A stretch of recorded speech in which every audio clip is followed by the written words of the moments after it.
Oklahoma State. What happened?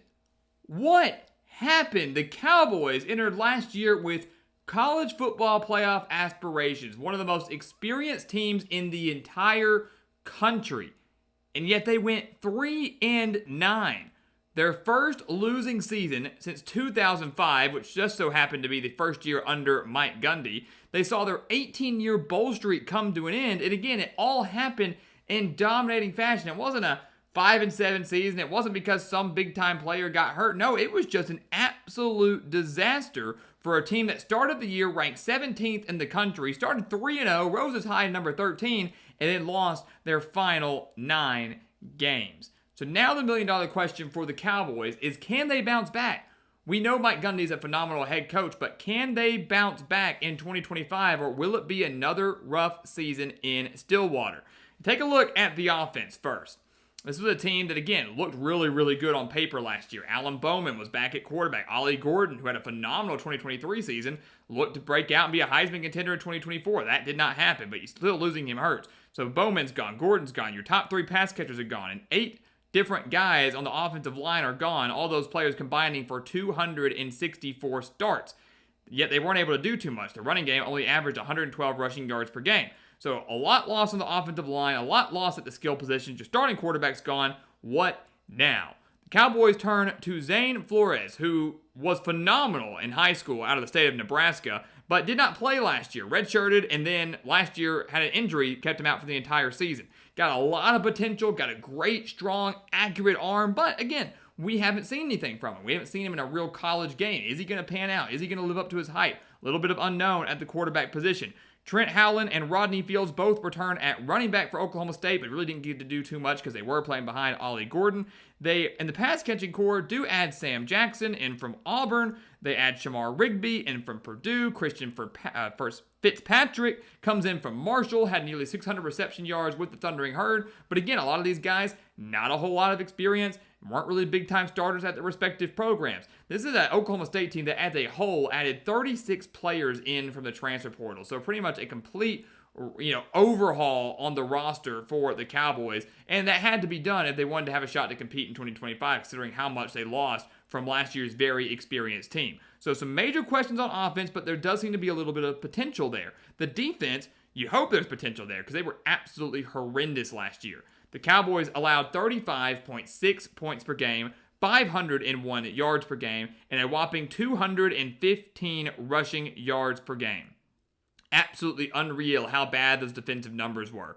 3 starters are back from that horrendous, or I should say historically horrendous defensive squad, but they do lose 5 of their top 6 tacklers. Mike Gundy really going into the transfer portal and addressing the defensive side of the ball, adding a guy like Kyron Dewin, who comes in from UTEP, second team Conference USA last year, had 7 sacks with the Miners. They do return Iman Oates. The linebacking core looks to be pretty solid, adding a guy like Malik Charles, who had 7 sacks last year with Western Georgia. Brian McCoy coming in from Akron, where he won second team MAC honors with 120 tackles. And then you've got Trip White coming in from Ole Miss. So the linebacking core has a lot of potential there and some experience from small schools, but putting up good stats with those programs like Western Georgia and Akron. The secondary looks to be pretty solid. A lot of guys coming back. Parker Robertson returns, Dylan Smith, Cam Smith. They add in Jalen Davies from UCLA. So some guys coming in with experience and returning for Oklahoma State with experience in the secondary, one that gave up 286 passing yards per game. But again, how quickly can this defense get fixed?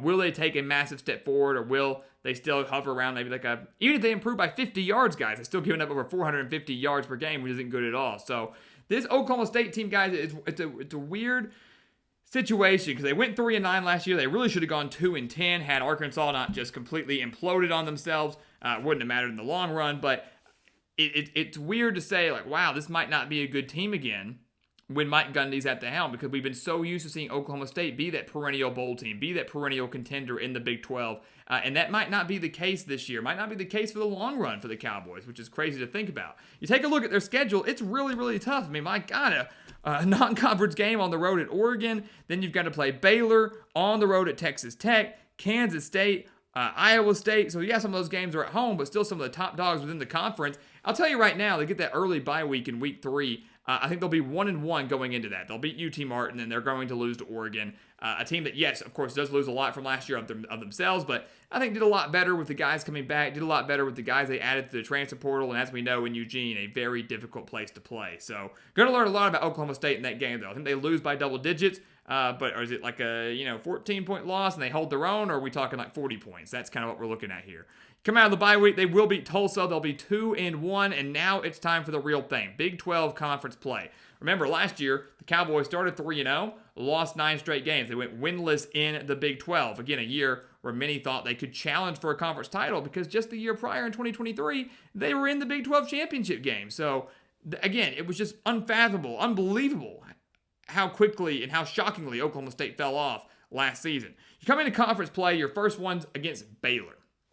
Oklahoma State lost to the Bears last year by 10 points, 38-28, allowed over 500 yards of offense to the Bears. And while they do get to host this game in Stillwater, Baylor is the much better team on both sides of the ball. They're the more experienced team. Sawyer Robertson's the real deal. Got 2 great running backs. Their top 2 pass catchers are back. Good offensive line. 8 starters back on defense.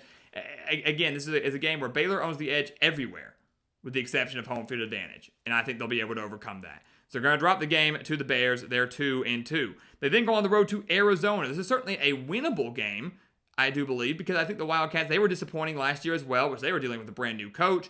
But, this year you have some questions. Tedero McMillan's gone. He was like their security blanket. Who does Noah Fafita have as weapons now? Does the defense, which wasn't all that great last year, look better with 9 starters coming back? This is one of those teams that could flirt with a bowl game this year, but if they're going to want to go bowling, they're going to need to beat Oklahoma State, and I believe they will. I don't think the Cowboys have enough to go on the road and win this game. And if Noah Fafita, who I do think is going to have a bounce-back season, finds himself some chemistry with his new pass catchers, I think could exploit this Oklahoma State defense that, again, gave up nearly 300 passing yards per game last year. Factor in it's on the road, which I do not like. They are now 2-3. Then they come back home to take on Houston. The Cougars coming off a tough game against Texas Tech. Oklahoma State probably coming off back-to-back losses to Baylor and Arizona. So a big game for both of these programs if they want to have any shot at getting to a bowl game. This, to me, could be a low-scoring game because I don't have faith, or much faith, I should say, in either of these offenses. Houston's offense was atrocious last year. They did add Connor Wigman and have some guys coming back, so they should improve. Oklahoma State don't really know what to expect with a new quarterback and newer running backs and newer wide receivers. I mean, a lot of unknowns, really. It's a very tough team to predict because of the unknowns. Not much film on these guys, obviously, offensively. But I'm going to give them the win over Houston here. I don't envision either offense being able to move the ball that effectively in this game, so I'm going to side with Oklahoma State here, who I think has the better coach in Mike Gundy. Big fan of Willie Fritz. Do side with Mike Gundy. They've got home field advantage. I think they beat the Cougars. So they're 3-3 at the halfway point of the season. Everything's still right in front of them, except look at the schedule. Look at what they've got going forward. They've got some tough games. At least they're at home. Cincinnati, Kansas State, Iowa State, 2 of the best teams in the conference, and Kansas State and Iowa State do have to come to Stillwater, so that's a big plus. The road game at the Bounce House, never easy, and then at Texas Tech, at Kansas. You look at those final 6 and you wonder, can Oklahoma State realistically win half of those? Can they find a way to win 3 of those games to get back to the postseason? I'm going to say no. And I'm sadly going to say I don't think they win any of them. And I know that sounds harsh and shocking, and I don't even like doing that because I am such a big fan of Mike Gundy, and it just feels wrong. It doesn't feel right. Picking Oklahoma State to go 3-9 again and having Gundy lose 6 straight games in the year after losing 9 straight last year. It doesn't feel right. But again, I don't see many wins in those final 6 games. Cincinnati, some would say, could be a win. It's homecoming for Oklahoma State after all. But the Bearcats could surprise some people this year. I'm not as high on them as others, but they've got a veteran quarterback. They've got a veteran offense as a whole. The defense could surprise you quite a bit. Cincinnati really should have been a probably 7 or 8 win team last year had they been better in the final minutes of each half, not blowing a couple big leads here and there. Bearcats, I do think, have enough experience-wise to come in and win this game in Stillwater. I don't give Oklahoma State much of a shot on the road at Texas Tech or Kansas.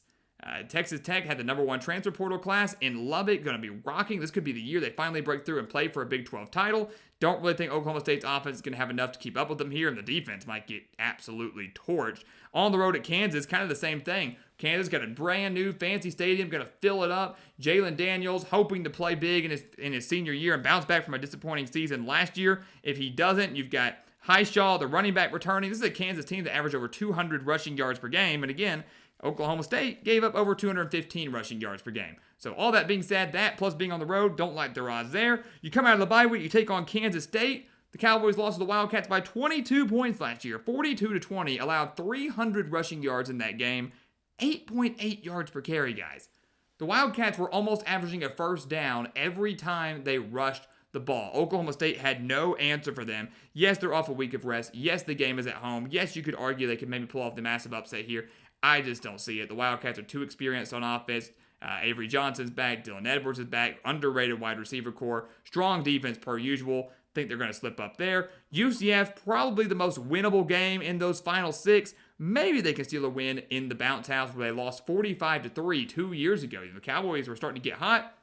UCF popped them in the mouth and beat them by 42 points. So the bounce house, not an easy place to play. Scott Frost hoping to keep up that reputation of it being a tough place. UCF and Oklahoma State, to me, though, very similar, because both these teams are bringing in so many new players. Oklahoma State over 36 through the portal. UCF going to be having over 60 new players down in Orlando. But with it being on the road, with it being senior day for the Knights, I'm going to lean towards UCF's way. Maybe they have a little bit more to play for at this point. And then at home against Iowa State for Oklahoma State, this is a Cyclones team that is just really, really good. Was the Big 12 runner-up last year. Rocco Becht is back. Their top 2 rushers are back. I think the receivers will build a lot of chemistry as the year goes on. The defense is going to be one of the best in this conference. And the Cyclones are probably going to have a lot to play for in this season finale. Might be fighting for a Big 12 title berth. Might be fighting for their playoff lives at this point. They're going to be way more motivated. Maybe you see the reverse here. You know how like over 10 years ago, we saw Iowa State pull off that massive upset over Oklahoma State in Ames,